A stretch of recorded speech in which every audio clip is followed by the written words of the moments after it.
उत्तर प्रदेश में पंचायत चुनाव को लेकर सुप्रीम कोर्ट से बड़ी खबर निकलकर सामने आ रही है। अब राज्य में पंचायत चुनाव का रास्ता साफ हो गया है, कोई अड़चन बाकी नहीं रही है। दरअसल पंचायत चुनाव में आरक्षण प्रक्रिया को चुनौती देते हुए सुप्रीम कोर्ट में विशेष अनुमति याचिका दाखिल की गई थी, जिसे सुप्रीम कोर्ट ने खारिज कर दिया है। इतना ही नहीं, सुप्रीम कोर्ट ने प्रयागराज हाईकोर्ट के आदेश को वैध करार दिया है। लिहाजा अब राज्य सरकार के सामने आरक्षण लागू करने में कोई बाधा शेष नहीं है। 27 मार्च तक सभी जिला पंचायत, क्षेत्र पंचायत और ग्राम पंचायतों में आरक्षण व आवंटन प्रक्रिया पूरी कर दी जाएगी। आपको बता दें कि उत्तर प्रदेश में पंचायत चुनाव को लेकर नया पेच फंस गया था। प्रयागराज हाईकोर्ट के आदेश को चुनौती देते हुए सुप्रीम कोर्ट में विशेष अनुमति याचिका दायर की गई थी। इस याचिका में कहा गया कि आरक्षण का आधार वर्ष 1995 को ही माना जाए। वर्ष 2015 को आधार वर्ष मानकर अगर आरक्षण लागू किया जाएगा तो यह गैर संवैधानिक होगा। इससे दलित, पिछड़ों और महिलाओं के अधिकारों का हनन होगा।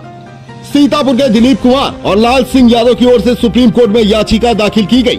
इनका कहना था कि वर्ष 1995 को आधार वर्ष मानकर सीटें आरक्षित की जानी चाहिए। मतलब अभी जो आरक्षण घोषित किया गया था वह सही था। वर्ष 2015 को आधार वर्ष मानकर आरक्षण के फैसले को संविधान के खिलाफ बताया गया। याचियों का कहना था कि वर्ष 2015 को आधार वर्ष मानने पर दलितों, पिछड़ों, वंचितों और महिलाओं को नुकसान होगा। पहले सरकार ने 1995 को आधार वर्ष माना। आपको बता दें कि उत्तर प्रदेश में पंचायत चुनाव करवाने के लिए राज्य सरकार ने आरक्षण की घोषणा कर दी थी। जिलों में लागू किए गए आरक्षण पर आपत्तियां भी ले ली गई थी। अंतिम रूप से पंचायतों का आरक्षण और आवंटन घोषित किया जाना था। उससे ठीक पहले अजय कुमार बनाम उत्तर प्रदेश सरकार जनहित याचिका पर प्रयागराज हाईकोर्ट ने सुनवाई की। याची ने हाईकोर्ट को बताया कि उत्तर प्रदेश में आरक्षण की चक्रीय व्यवस्था वर्ष 1994 में लागू की गई थी, जिसके लिए वर्ष 1995 को आधार वर्ष माना गया।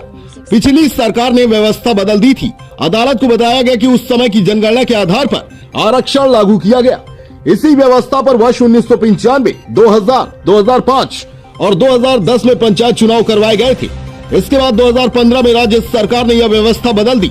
सरकार का तर्क था कि वर्ष 1995 से 2015 तक नए जिलों का गठन किया गया है, नई क्षेत्र पंचायत बनी है, ग्राम पंचायतों का परिसीमन भी बदल गया है, जनसंख्या में भी बड़ा बदलाव हुआ है।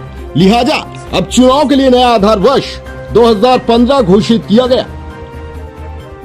2015 के चुनाव नई व्यवस्था से हो चुके हैं। अब योगी आदित्यनाथ सरकार ने चुनाव करवाने के लिए एक बार फिर वर्ष 1995 को आधार वर्ष मानकर आरक्षण घोषित किया था, जिसे जनहित याचिका में चुनौती दी गई।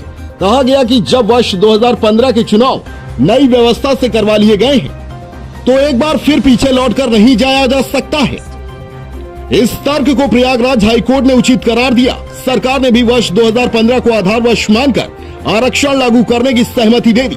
अब सुप्रीम कोर्ट में दायर इस याचिका में कहा गया है कि आरक्षण व्यवस्था वर्ष 1995 के आधार पर ही लागू की जानी चाहिए।